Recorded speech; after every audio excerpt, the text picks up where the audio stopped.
authentic reason we went to law school. That's to help people, to be compassionate, and to be problem solvers. As you can see on the back of the book when it comes around, there are 7 areas that I talk to lawyers about.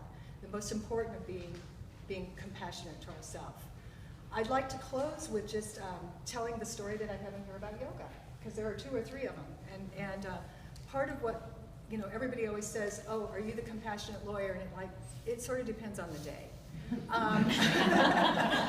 Those are my professional aspirations, and you'll see that I have had some accomplishments in that regard, but like most of us, I'm still a work in progress, and I struggle on any given day to follow my own advice in the book.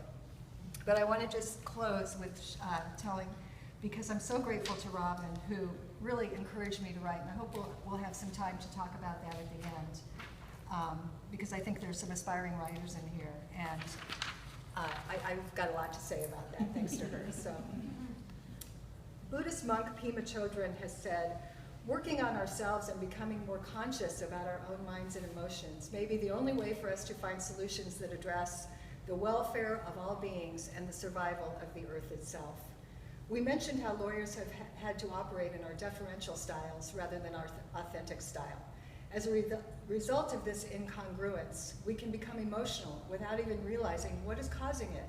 I had this happen in a case I took to trial. My case involved teen parents in the fight over parenting time. I represented the teen mother. As I was cross-examining the teen father, I found myself getting more and more aggressive. Twice the judge had to tell me to dial it down. When we broke for lunch, I spent time alone in the empty courtroom, wondering what in the world had overtaken me that I had to be quite so over the top. As I was driving home from the courthouse at the end of the trial, I thought of my work as a mediator. I started to dream about the type of resolution of the case that I might have assisted in crafting in a mediation sitting with 2 compassionate lawyers involved. The outcomes were based on similar cases I had mediated and were not beyond the realm of possibility. Instead, my client and her family were left dissatisfied, noting that they felt in the courtroom like they were just another case to the judge. It reminded me how closely our clients study the judge to see if he or she is listening or interested in their case. I'm sure our judge was listening and interested, and he asked very good questions of his own after the examination by lawyers. Yet the clients felt empty in the process. The next morning, I got a call from a client, the wife in a collaborative divorce case. She was bemoaning that her husband, who was being cooperative, was in agreement on the settlement terms, but couldn't get a call back from his attorney. The husband got on the phone with his wife and started to complain about his lawyer.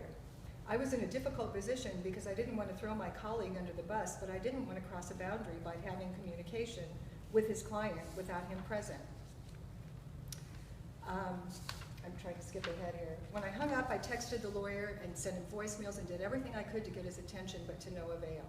My client and I were both being disrespected by the lawyer, and I was livid with anger at my colleague. I realized this was a spillover from my trial persona, and I hadn't totally put that ugly litigator back to rest. Ultimately, I needed to get a hold of my emotions before I started to feel comfortable in the deferential mode. In the deferential mode, I was likely to do things that were counterintuitive and being driven by motion and fatigue.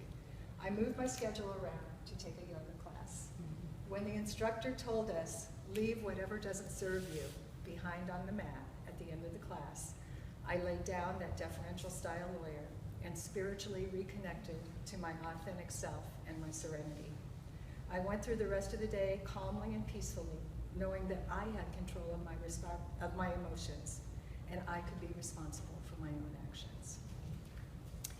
Thank you very much, and I look forward to